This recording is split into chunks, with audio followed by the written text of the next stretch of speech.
God because I am a Filipino. I am Filipino, but God told me to speak the voice in His scripture by an international language. And today, if you have a Bible, kindly open it to Luke 8, verse 11. According to the scripture, now the parable is this. The seed is the word of God. I will shortcut this. According to Luke 8 verse 11, now the parable is this. The seed is the word of God. The seed is the word of God. I will repeat. The seed is the word of God. I will repeat again. The seed is the word of God. Do you understand? So, I am telling this seed to you. According to John 3:16, for God so loved the world that He gave His only Son, that whoever believe in Him should not perish, but have eternal life. So, according to Luke 8 verse 11, the seed is the word of God. And today, according to John 3:16, for God so loved the world. Do you realize that in the aspect of our life, aspect in all aspect of our life, whether you are rich, whether you are successful, whether you become a CEO of the company, whether you have all the power and all the authorities in this world, and you gain everything in this world. But I am asking you a question, do you have a seed? Do you have a seed that planted, which was written in the book of Luke in 8 verse 11, that the seed is the word of God? And do you have a seed? If you gain all the power without that seed, without the seed of the word of God, you are gain nothing. You are so ignorant. You have lost your identity because I'm telling this. The moment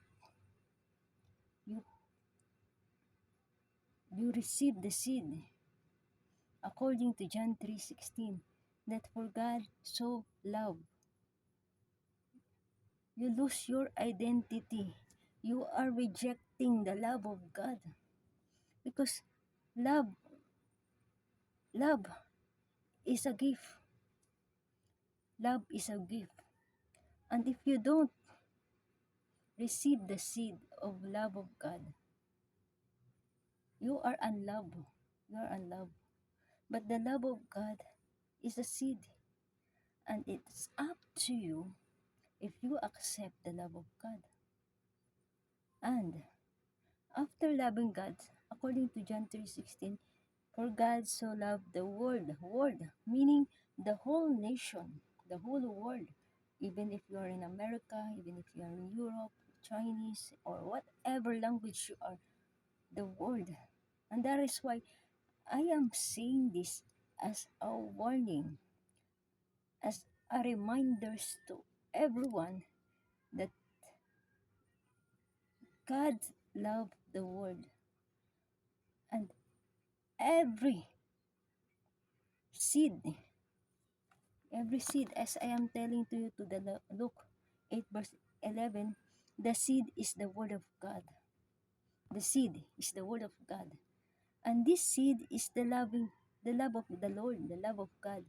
And according to John 3:16, for God so loved the world that He gave. He gave.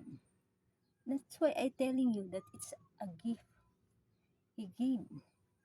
Love is a gift. That's why He gave His Son. His Son. And if you don't accept what God has given, and it was His Son, and that's why He died at the cross for us. He gave His life. He gave His blood. He gave His body. He gave His heart. He received all the pain. He received all the suffering. He received all the mock. He received all the shame. He received all the rejection. He received all the negative situation at the cross. And if you don't receive that love that God has given to you, as in John 3:16, for God so loved the world that He gave His Son, that whoever believe in Him, you will do doing, you will respond. And this response is if you believe in Him, and this belief should have a consequences, the consequences of eternal life, or a consequences of perishing. You have to be perished if you don't believe. That is why all disciples, all disciples preach the gospel of repentance, as John the Baptist, recognized by Jesus Christ. Even Jesus Christ is God.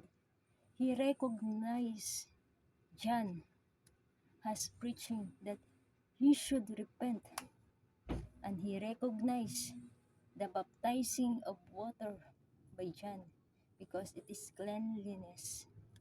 And now, if you don't recognize the baptism of the Holy Spirit, the changes that God has given to you, why is it Holy Spirit? Because the Holy Spirit is a righteous. We cannot see by our eye, but if you believe in the Spirit of the Lord, even you don't see it, you will be baptized it. You will recognize it because the power of God will manifest to you who He is, who is God is. And that is why I want you now to believe in God.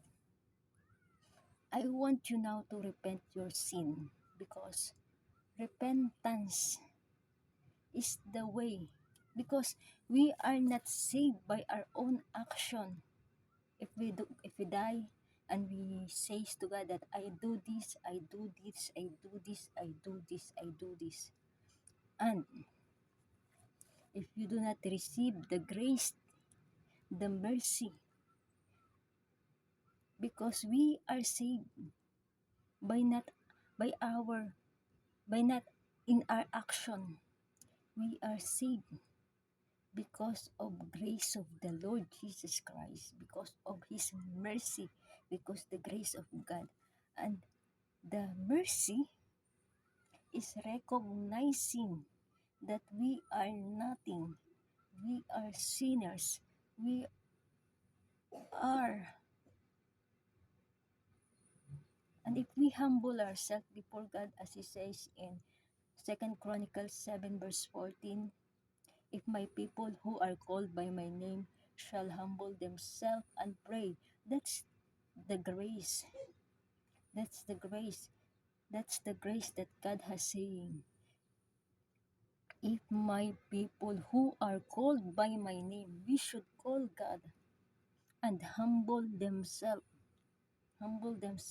and pray and seek thy face and turn from their wicked ways. Then I will hear from heaven and forgive their sins and heal meaning healing, heal their land. You know why you are not healed? Because you are not humble. You know why you are not healed? What's healing? What's healing? How do you recognize healing? Some of us has a broken life. Some of us has a broken situation. Some of us has a pain, broken in heart because her mother hurt them, their friends hurt them, their relatives hurt them, and that is why they angry and they become bitter person. That's healing. That's called forgiveness. And we are all hurt God. We all hurt God. But because the love of God remains in our heart, we forgive. God's forgive our sins. God is not bitter on us. God doesn't hate us because the grace of God is greater. The love of God is greater than our sins. And that is why we have to confess our sins to God. Let us pray. Lord, thank you for your grace and mercy. I don't know how to speak English fluently, but as you told me that I should speak English as far as I can. So that is why, Lord, I am preaching in English today, recognizing that you are a God and a majesty God, that you can do everything in our life. And thank you, Lord God. Accept your child, Lord. We accept you as our personal Savior. We ask your forgiveness, Lord. And we believe in you, Lord God. Thank you, Lord. In Jesus' name I pray. Amen.